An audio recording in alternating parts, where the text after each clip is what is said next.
Gentlemen, we have called you together to inform you that we are going to overthrow the United States government. Do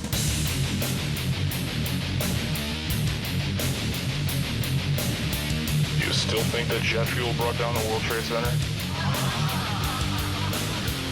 Does anybody else see a problem here? If the government has nothing to hide, why are they so afraid to answer a few questions? This story does not add up. Listen to me. Listen to your pain.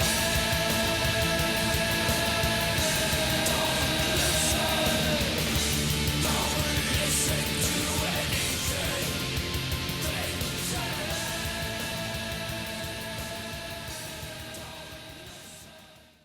In the early 1990s, the Secret Service actually tried to stop the distribution of what is supposedly being a simple deck of cards. Well, obviously the question is, why would the Secret Service, whose original job was to protect the president, have any business in trying to stop the distribution of a deck of cards if it is just a simple deck of cards?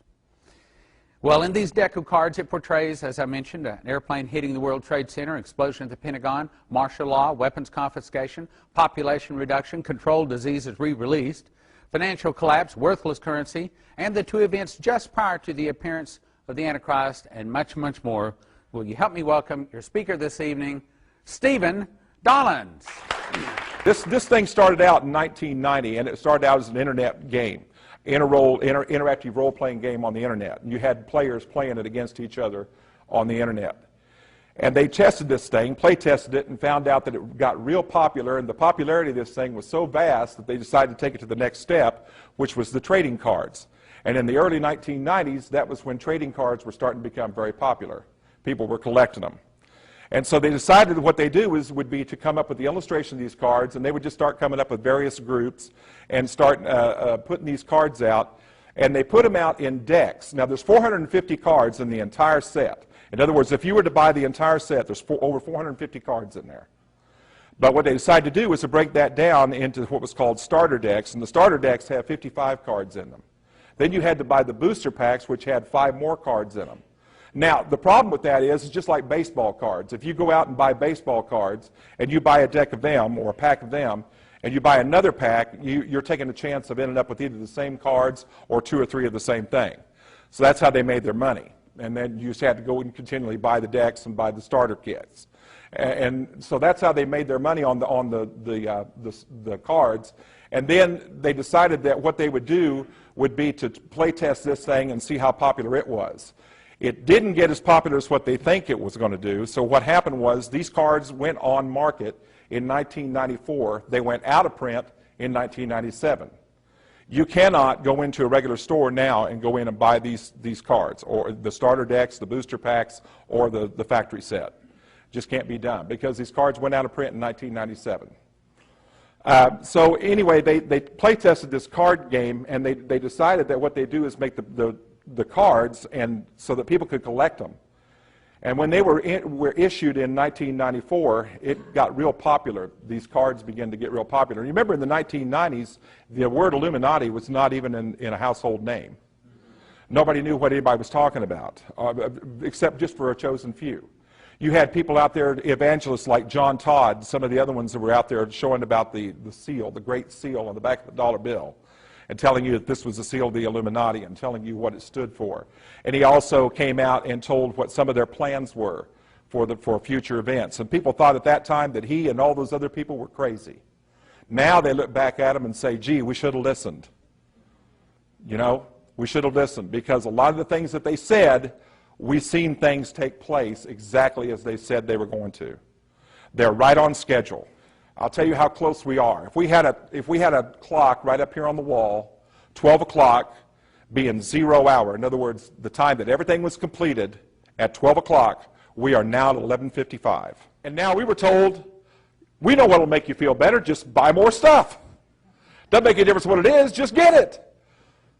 Look here, Canada Bill Jones says it's morally wrong to allow suckers to keep their money.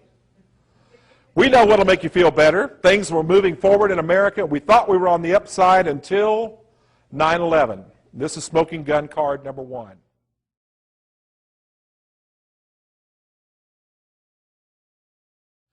And look at the caption, terrorist nuke. What you're seeing here is clearly the Twin Towers and the first strike on the first tower in between from the second strike on the second tower. This is definitely the strike, and what you're seeing is the airplane hitting in. If you were to see the actual card, you actually see the fuselage and you see the wingtips and you see parts of the plane. So it's clearly a plane. Notice also it's not the top, it's not the bottom, it's not from the front, it's from the side. And it's just down from the top, which is exactly where the plane hit. So the problem with that was we also had early warning. The FBI had been given warning that there were terrorists in the United States training for an attack. Terrorist nuke. Is it possible that the reason that that car was labeled terrorist nuke is because of the suitcase bombs? How many have heard of the suitcase bombs in America? How many remember a 1970s movie called Telephony, starring Charles Bronson? And in that movie, what it was about Russian agents during the Cold War who were sent over to the United States to plant bombs and other military strategic weapons in areas around the United States, like power plants, things like that. And then they were deprogrammed. In other words, after the Cold War, nobody bothered to go back and deprogram them.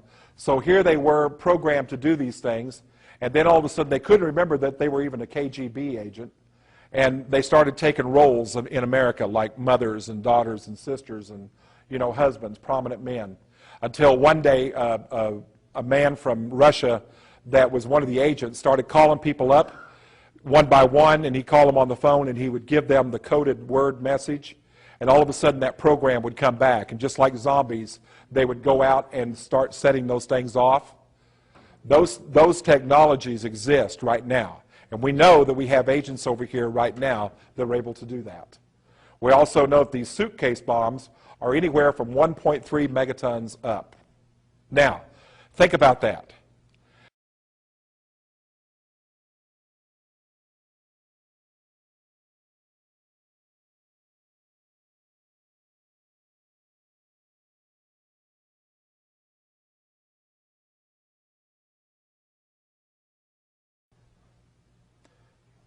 I don't know if you've seen this or not. Look carefully there. That's the demonic face that appeared in the smoke on the Twin Towers.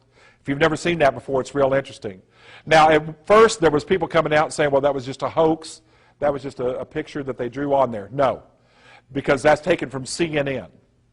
The CNN news crew are the ones that actually were filming the building at the time it was burning when they saw this appear. Now, here's something else to think about. Smoke doesn't usually form something lighter. In other words, if it's smoke, it's either going to be black, or it's going to be white, or it's going to be gray. It's not going to be black and then be gray in the middle. Okay? But what you're seeing here is the black smoke, so that the face can clearly be shown. And the face is gray. If you look down there at the bottom, you clearly see the goatee, the nose, the mouth, the eyes, and the horns. These were known as fire spirits in Satanism. These were sacrificial spirits. A better picture of it. Look at the lighter one, the one on your right. Yep, that'd be your left. CNN. The other thing about that is, if it's a smoke face and it's just being made by smoke, it doesn't just stay there. This stayed there for at least 12 to 13 minutes. Interesting enough, there was another group called the Coup, which means takeover, a rap group that was getting ready to release their first album 2 months before the 9/11 attacks. And look at the cover. Here you're seeing the guy pushing the player, and the explosion on the Twin Towers is exactly the same place. Interesting. 2 months before. Smoking gun card number 2, the Pentagon.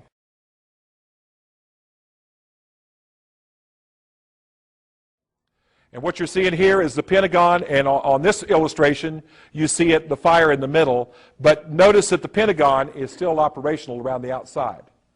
And isn't that the way that the Pentagon supposedly was hit? They said that a plane came in and exploded into the side of one of the sides of the Pentagon, but yet and blew that whole thing out and on fire, but yet the rest of the Pentagon was operational, exactly as it happened. And that's the most important military building being hit and on fire. Remember, when they do something, they hit it where you're going to remember it the most, like a monument or something that stands for the nation, okay?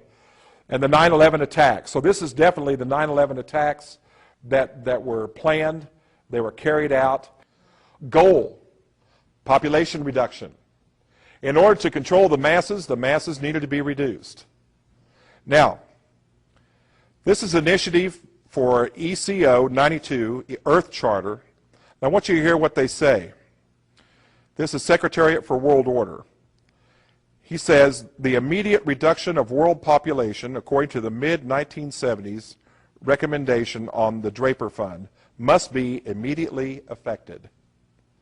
The present vast population, now far beyond the world carrying capacity, cannot be answered by future reductions in the birth rate due to contraception, sterilization, and abortion, but must be met in the present by the reduction of numbers presently existing. This must be done by whatever means necessary. By whatever means necessary.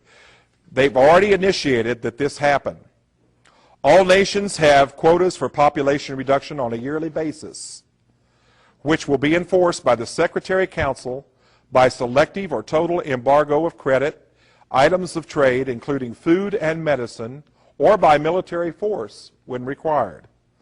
The Security Council of the UN will inform all nations that outmoded notions of national sovereignty will be discarded, and that the Security Council has complete legal, military, and economic jurisdiction in any region in the world, and that this will be enforced by the major nations of the Security Council.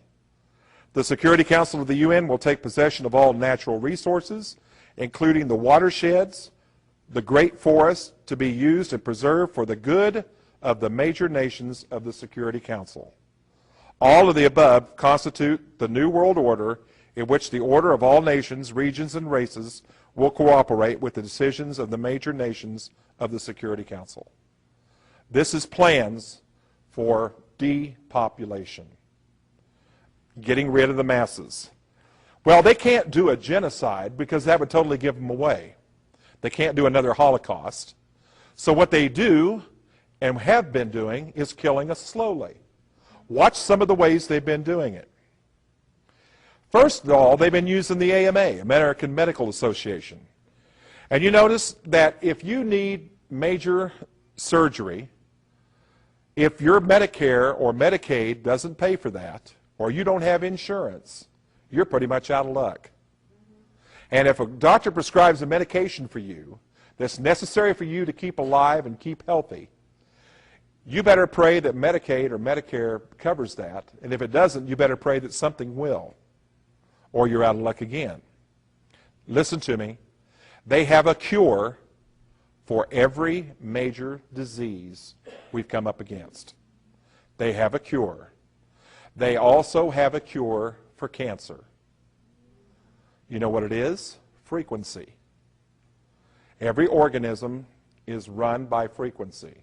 It can either be brought to life or existing on frequency, or it can be destroyed by frequency. Okay? But they will never release those cures to the world, because it will then take away the need for hospitals and doctors and the American Medical Association. Those cures will never be released. Listen to me. They even have a cure for HIV. They created it. If they create something, they always create an antidote or a preventive for it so they don't catch it. Poison. They've been adding food additives. There are some pops out there, soda pops, that it'd be better for you just to take the syrup and drink it down, because that's all you're getting in your system. Very little else. New drugs. Good Lord, have you seen some of the new drug commercials? I mean, they're just, they're amazingly idiotic. I mean, in Southern Oregon and Northern California, we've got a bit of an unusual situation. Now, this first portion of the radar cycle, fairly bland and typical, but then you see these bands of very distinct cloud cover moving into the region. That is not rain, that is not snow, believe it or not. Military aircraft flying through the region, dropping chaff.